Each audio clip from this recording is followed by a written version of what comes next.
Hello everyone. BSc first year के पिछले video तक हमने एविडेंसेस ऑफ ऑर्गेनिक इवोल्यूशन के अंतर्गत हमने बायोजियोग्राफिकल एविडेंसेस के बारे में पढ़ा था। उससे आगे का भाग हम इस वीडियो के अंदर पढ़ेंगे। तो पिछले वीडियो तक हम बात कर रहे थे बायोजियोग्राफिकल एविडेंसेस के बारे में। इसमें सबसे पहला प्रमाण जो आता है ये है discontinuous distribution of closely related species. तो जो अधिक निकट संबंधित प्रजातियां हैं उनका असतत वितरण जो है पृथ्वी पर वो किस प्रकार से हुआ, वो भी इसके अंतर्गत आता है, इवोल्यूशन के अंतर्गत।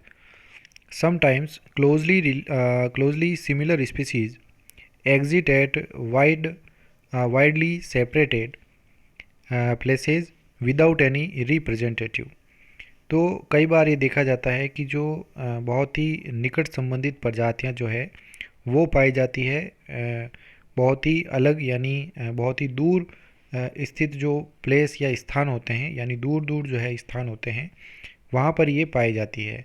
और इनके अंदर कोई भी एक रिप्रेजेंटेटिव एनिमल या प्रतिनिधि जंतु जो है वो नहीं होता है। इन इंटरवेनिंग टेरिटरी और जो दूसरे अलग प्रकार की जो टेरिटरी या उसका आवास होता है वहाँ पर ये पाए जाते हैं। This is called discontinuous distribution, और इसे जो है असतत प्रकार का वितरण कहा जाता है। Two specific examples of discontinuous distribution are given below. तो दो मुख्य जो एग्जाम्पल है असतत वितरण के वो निम्न प्रकार है। तो पहला जो उदाहरण है ये है एलिगेटर्स का। They occur only in south eastern United States and eastern China. तो ये केवल पाए जाते हैं साउथ ईस्टर्न यूनाइटेड स्टेट यानी यूएस के अंदर ये पाए जाते हैं, और ईस्टर्न चाइना के अंदर यानी पूर्वी चाइना के अंदर ये पाए जाते हैं। The North American continent was connected with East Asia and nearly Cenozoic. तो सीनोजॉइक काल के अंदर जो नॉर्थ अमेरिका का कॉन्टिनेंट यानी नॉर्थ अमेरिका जो महाद्वीप है ये कनेक्ट था ईस्ट एशिया से, यानी पूर्वी एशिया जो है वो इसके साथ में कनेक्ट था नॉर्थ अमेरिका के साथ में, जो कि प्रारंभिक सीनोजॉइक काल के अंदर था। The alligators were distributed over the entire reason. और जो एलिगेटर्स थे वो इन दोनों ही महाद्वीप के अंदर डिस्ट्रीब्यूट थे। But due to certain barriers, लेकिन कुछ बाधाओं के कारण the alligators of two regions were separated. तो इन दोनों जो अलग अलग भाग हुए, नॉर्थ अमेरिकन कॉन्टिनेंट और ईस्ट एशिया, ये अलग जो जब हुए थे तो ये जब सेपरेट हुए फॉर लॉन्ग टाइम, लंबे समय तक, एंड डेवलप्ड सम म्यूटेशंस, और इनके अंदर कुछ उत्परिवर्तन हुए। Therefore these alligators were are somewhat different. लेकिन ये जो एलिगेटर्स हैं जो दोनों ही महाद्वीप पर पाए जाते हैं वो कुछ अलग प्रकार के होते हैं, उनमें भिन्नताएं देखने को मिलती है। But they are related species of the same genus. लेकिन ये एक ही जीनस या वंश के आपस में संबंधित प्रजातियां होती है, तो ये इनके अंदर उपस्थित होते हैं। दूसरा जो उदाहरण आता है ये है लंग फिशेज यानी फुफ्फुस मीन जो होते हैं उनका उदाहरण है।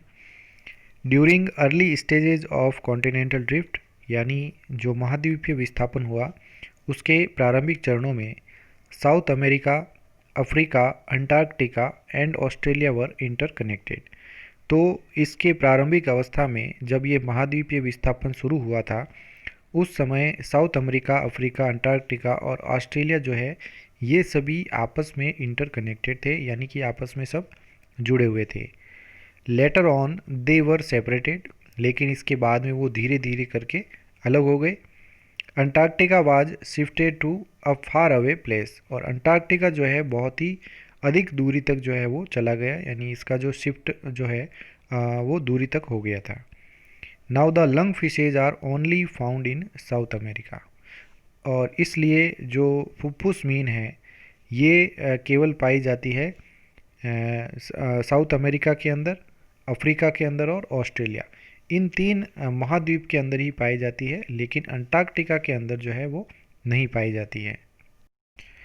दूसरा एविडेंस आता है इसमें रेस्ट्रिक्टेड डिस्ट्रीब्यूशन या प्रतिबंधित उनका वितरण। तो प्रतिबंधित वितरण क्या होता है इसके बारे में पढ़ते हैं। The parts separated from the main land have unique फोना एंड फ्लोरा। तो वे भाग जो मुख्य भूमि से अलग हुए उनमें विशेष प्रकार के फोना और फ्लोरा, यानी कि फोना का मतलब होता है जंतु और फ्लोरा का मतलब होता है वहाँ की वनस्पति। तो ऐसे भाग जो सेपरेट हुए मुख्य भूमि से, उनके अंदर विशेष प्रकार के फोना और फ्लोरा उपस्थित है। फॉर एग्जांपल ऑस्ट्रेलिया के अंदर, ऑस्ट्रेलियन महाद्वीप में जो है वो कुछ विशेष प्रकार के जंतु थे, जैसे egg laying and pouched mammals that occur only in Australia. तो अंडे देने वाले स्तनधारी और मार्सुपियल स्तनधारी, यानी जिनमें शिशुधानी पाई जाती है, वो केवल ऑस्ट्रेलिया महाद्वीप में ही उपस्थित होते हैं। Desserts of America possess cacti. तो अमेरिका के जो डेजर्ट हैं या वहाँ के जो मरुस्थल हैं, उनमें कैक्टी प्लांट जो है वो अधिक पाया जाता है। वाइल दोज अफ्रीका है यूफोरबियाज। जबकि अफ्रीका के अंदर जो जितने भी डेजर्ट है, वहाँ का मुख्य वनस्पति जो है वो यूफोरबिया है। Double coconut is restricted to Seychelles island. तो सिचलेज आइलैंड के अंदर वहाँ पर डबल कोकोनट जो है प्रजाति पाई जाती है। ये विश्व में दूसरी जगह कहीं नहीं है, ये अलग इस द्वीप के ऊपर ही पाई जाती है। तो इस प्रकार से हम देख सकते हैं कि प्रत्येक जो भाग अलग होता है या महाद्वीप जो अलग हुआ, उनके ऊपर विशेष प्रकार की वनस्पति या जंतु जो है वो उपस्थित थे और उनका जो है डिस्ट्रीब्यूशन है उस एक स्थान पर ही प्रतिबंधित हो गया था। और अब आज के समय में भी ये सभी जो विशेष प्रकार के कुछ एनिमल या प्लांट जो होते हैं वो किसी एक विशेष स्थान पर पाए जाते हैं, विश्व में दूसरे किसी भी स्थान पर नहीं होते हैं। तीसरा जो एविडेंस आता है ये है एडाप्टिव रेडिएशन, या इसे कहते हैं डाइवर्जेंट इवोल्यूशन। या अडाप्टिव रेडिएशन होते हैं अनुकूली विकिरण, इन्हें कहते हैं। डाइवर्जेंट इवोल्यूशन यानी अपसारी जो विकास होता है वो किस प्रकार से होता है। Development of different functional structures from a common ancestral form is called adaptive radiation. तो विभिन्न प्रकार के कार्य की संरचनाओं का निर्माण होना किसी एक एंसेस्ट्रल फॉर्म यानी उसके पूर्वज प्रकार के द्वारा किसी अलग अलग प्रकार के फंक्शनल स्ट्रक्चर का डेवलपमेंट या विकास होना, ये एडाप्टिव रेडिएशन कहलाता है, यानी इसे अनुकूली विकिरण कहते हैं। The concept of adaptive radiation in evolution was developed by H.F. Osborn in 1902। तो ये जो कंसेप्ट है एडाप्टिव रेडिएशन या अनुकूली विकिरण का, जो कि इवोल्यूशन के अंदर या उद्विकास में होता है, इसका जो डेवलपमेंट है या इसका जो निर्माण है इस कंसेप्ट का, ये H.F. ऑसबॉर्न ने 1902 में किया था। Homologous organs show adaptive radiation. अब जो होमोलोगस ऑर्गन्स होते हैं या समजात अंग जो होते हैं, ये एडाप्टिव रेडिएशन या अनुकूली विकिरण प्रदर्शित करते हैं। अब इस डायग्राम के अंदर हम एडाप्टिव रेडिएशन या अनुकूली विकिरण को आसानी से समझ सकते हैं, या इसे डाइवर्जेंट इवोल्यूशन यानी अपसारी विकास कैसे हुआ वो समझ सकते हैं। जैसे यहाँ पर एक उदाहरण है, मैमल्स का जो विकास है उनके लोकोमोशन यानी चलने के जो इसकी विधियाँ हैं उसके स्थान पर उसके आधार पर जो है वो हम मैमल्स को किस प्रकार से देख सकते हैं कि इनका विकास कैसे हुआ। तो यहाँ पर हम देखते हैं कि ये जो है पूर्वज थे जो मैमल्स के, जिनमें वॉकिंग पैर जो है वो वॉकिंग के लिए ही काम आते, यानी चलने के लिए केवल। ये एंसेस्ट्रल प्रिमिटिव इंसेक्टिवोर थे, यानी पूर्वज रूप में थे और आदिम प्रकार के कीट खाने वाले जो है वो हमारे मैमल के पूर्वज थे। अब इनका एडाप्टिव रेडिएशन किस प्रकार से हुआ कि पैरों का मॉडिफिकेशन हो गया इनमें। एलिफेंट के अंदर वॉकिंग के लिए, चलने के लिए काम में आता है, या इनमें मोल यानी जो बोरोविंग या फोसोरियल यानी बिलकारी जो जंतु होते हैं उनमें छोटे और बिलकारी पैर जो हैं वो डेवलप हो गए। मतलब ये हैबिटेट के अनुसार होते हैं कि जिस हैबिटेट में रहते हैं उस हैबिटेट के अनुसार इनमें चेंजेज आते हैं इनकी वॉकिंग लेग्स के अंदर। अब चीता जो है वो रनिंग कार्निवोर है, भागने वाला, तो इसके पैर जो है वो मॉडिफाइड हो गए दौड़ने के लिए। और आता है डियर यानी हिरण के अंदर रनिंग जो है हर्बीवोर, यानी ये शाकाहारी है लेकिन ये हर्बीवोर होता है, और रनिंग के लिए इनमें पैर इनके मॉडिफाइड होते हैं कि तेज़ी से भाग सकता है। अब ये कंगारू के अंदर पैर जो है मॉडिफाई हो गए, इसके अंदर लीपिंग यानी कूदने का कार्य जो है वो पैर के द्वारा होता है, तो इनमें फर्स्ट पार्ट जो है वो स्प्रिंग की तरह कूदने का कार्य करते हैं। कुछ जो होते हैं फ्लाइंग स्क्विरल यानी उड़न गिरैली जो है, इनमें आर्बोरियल ग्लाइडिंग होती है, यानी कि ये एक पेड़ से दूसरे पेड़ पर कूद के ग्लाइड करके या विसर्पण करके दूसरे पेड़ पर जा सकती है, क्योंकि इनके पैरों के बीच में जो है एक स्किन या त्वचा का जो है एक चादर के समान फैली होती है स्किन, जिसके कारण ये ग्लाइड कर पाते हैं पैराशूट के समान। और जैसे ये बैट है, इनमें चमगादड़ के अंदर जो है उड़ने के लिए जो है वो अग्रपाद रूपांतरित हो गए।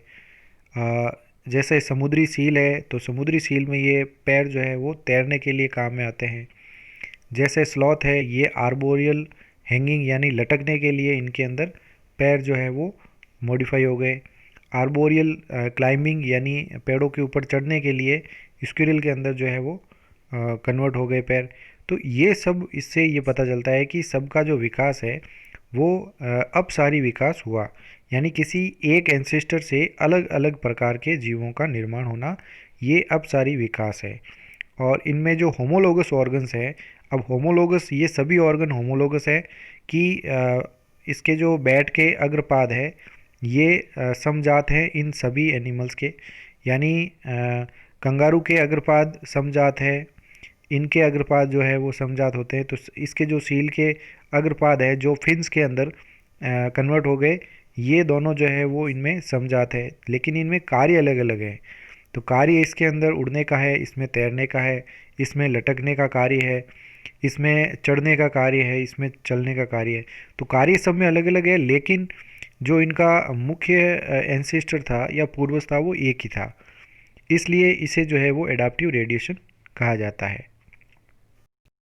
इसके बाद आता है कॉन्वर्जेंट इवोल्यूशन या अभिसारी विकास, या इसे एडाप्टिव कॉन्वर्जेंस कहते हैं। यानी कि एडाप्टिव का मतलब है अनुकूली अभिसरण। तो अनुकूली अभिसरण या अभिसारी विकास जो है वो इस प्रकार से होता है। Development of similar adaptive functional structures of unrelated groups of organism is called adaptive convergence और कन्वर्जेंट इवोल्यूशन। तो जो डेवलपमेंट होता है एक समान एडाप्टिव फंक्शन या अनुकूली जो कार्य होते हैं स्ट्रक्चर्स के या संरचनाओं के इन अनरिलेटेड ग्रुप्स, यानी एक दूसरे से जो रिलेट नहीं है ग्रुप, उनके अंदर इस प्रकार के फंक्शंस जो है वो निर्मित होते हैं एक ही कार्य करने के लिए, सिमिलर कार्यों के लिए। ऐसे ग्रुप्स के अंदर इसे जो है ऐसा जब डेवलपमेंट होता है, इसलिए इन्हें एडाप्टिव कन्वर्जेंस कहते हैं, यानी अनुकूली जो अभिसरण है वो कहते हैं, या इनमें कॉन्वर्जेंट इवोल्यूशन या अभिसारी विकास कहा जाता है। तो इस डायग्राम के अंदर कॉन्वर्जेंट इवोल्यूशन के बारे में बताया गया है, जो कि ऑस्ट्रेलियन मार्सुपियल जंतु और प्लेसेंटल मैमल्स जो होते हैं इनके अंदर किस प्रकार से जो स्ट्रक्चर जो होते हैं वो अलग अलग होती हैं, लेकिन उनका जो कार्य है वो एक ही होता है। तो इनकी जो संरचना और उत्पत्ति अलग अलग होती है, लेकिन कार्य एक ही होता है, क्योंकि इनका एक समान हैबिटेट होने के कारण एडाप्टेशन हो जाता है अलग अलग इनके अंगों का।